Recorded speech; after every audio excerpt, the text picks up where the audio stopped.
Elon Musk has scared the crap out of everybody over the weekend, stating that the prices of all Teslas are going to skyrocket. All this $1, $2, $5,000 increases and decreases is going to look like child's play compared to what he has in store for us. I'll tell you all about this coming up next.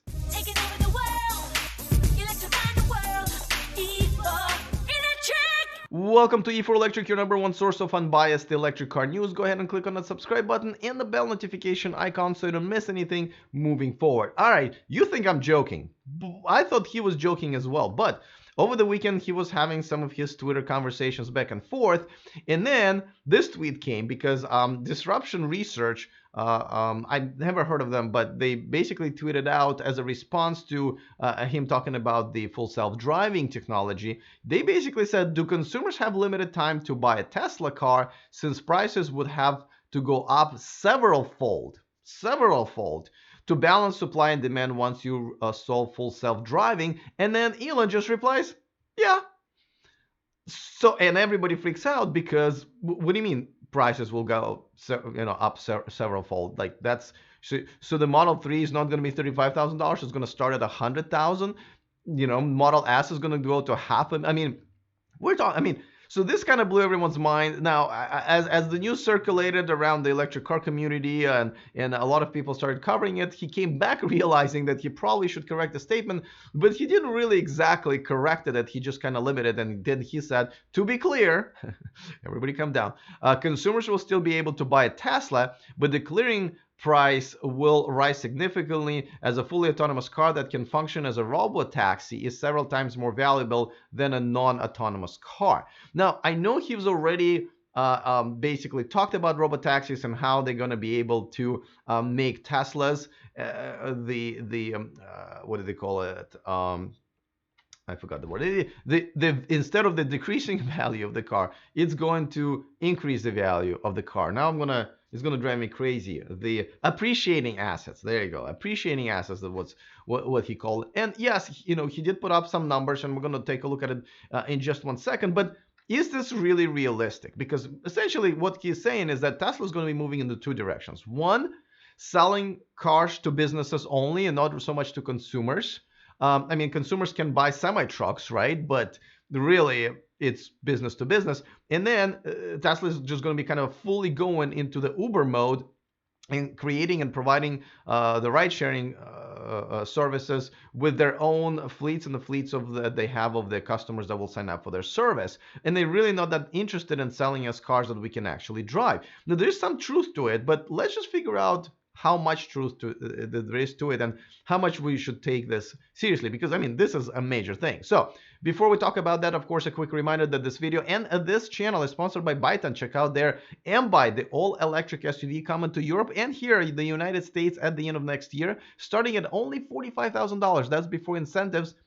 But don't worry, it's $0 down that you have to put down to reserve your Byton. There's a link in the description of this video. It takes about 60 seconds. So if you haven't done that already, go ahead and do it so you can reserve your Byton today. All right, so now here's the graphics that we've seen from a while back when Elon was presenting. I believe this was Autonomous Day. And he's essentially saying that the car can do about $30,000 in profits per year. Tesla math has never been really my friend, to be honest with you, because I just challenge it all the time, even on their sales pages where they basically calculate the savings. A lot of times they fail to calculate, I believe, correctly. They don't, they don't take into consideration the different rates that people might have that will skyrocket their electric bill because they go over a certain limit. They don't calculate the insurance that's higher than an average car in the same price range. They don't calculate installing a charger at someone's home, which could be up to $2,000 sometimes. So I have problems with that. But even this math is just not. This basically says that the car will be working for 16 hours a day, as you can see. And the thing is, well, when is it going to charge then? Right? Is charging included? Because if it's not included, then it's not going to be at 16 hours. Or when is it going to charge? And also, you're assuming that everyone's just going to start, using Tesla service and not Uber service, because Uber will catch up. I think it's a mistake to assume that Uber will never catch up with self-driving technology. They will be there, and other services like Waymo and Lyft, and a lot of them will catch up one way or another, whether we like technology that they're using with lidars and so forth or not. They're doing it. As a matter of fact, you can argue that Waymo is way ahead of Tesla in some ways, even though it's a very different technology. So, Tesla is not going to be a monopoly, and, their cars are not going to be used at all times, 16 hours a day.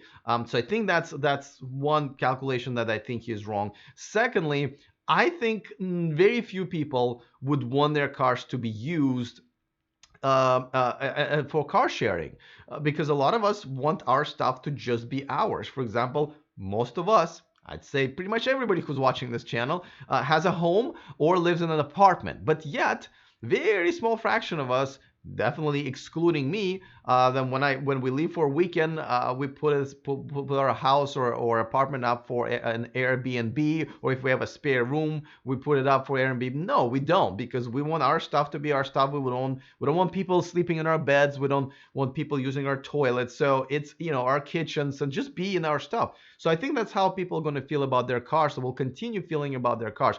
Cars are still your personal space. Correct me if I'm wrong. That's why there's a comment section. But to me, I think very few people will actually end up doing this, simply for those reasons. Also, don't forget, not everybody wants to run a business, because if you buy in a car that's essentially going to be making you money, then you kind of are in the business. You have to do maintenance. You kind of have to do quite a few other things, just like any small business owner knows. You have to compete. There will be accidents. You have to change tires. That's another thing that I don't think Elon is calculating. There will be a lot of tire changes, because if the car's on the road a lot, then there will be quite a few different maintenance that you would have to perform. And Tesla cars are not exactly known for reliability, so these cars will go into the shop, for example. What are you going to do meanwhile? Will they give you another car that's self-driving? All of this is up in the air. So that's another thing that I'm doubting that people actually want to kind of jump into this and just right away start renting their cars out, because it is their personal space. And even if they want a self-driving car, which I think everybody almost does, people wouldn't want to share them. So I think Elon mistaken not just with the math of how much money these cars are going to be getting, but also how many people are going to be willing to invest and buy these cars, and rent them out as a part of the ride sharing service. Now, feel free to chime in. This is just my opinion. I think it's based on quite a lot of different things. We already have a Uber and Lyft and other ride-sharing services, and I think people, not everybody who has a car, obviously, and needs money is working as an Uber driver just for those reasons. Some people have kids in their cars, and it's just a matter of even a cleanup or putting the seats in and out. And I think most importantly is, if you have a car out there that's driving people around, it could be as far as 50 or 60 miles away, and all of a sudden you want to go out, grab a car, get something to eat, or maybe there's an emergency and you need to drive to an emergency room or an urgent care, you will no longer have a car. So I don't see how people will be allowing their car to be out and about for 16 hours a day, and even less than that, especially during the day when they definitely need it. And especially in peak hours when people go to work and from work picking up their kids. I just don't see this being a thing. Now, Elon definitely delays a lot of his promises and doesn't deliver them on time, but he does deliver on them. So this is pretty scary that, Tesla might just not be a brand for you to buy a car from in the future, or being able to afford it. Now, one last thing I'm going to say is that I think also there will be competition just in car makers.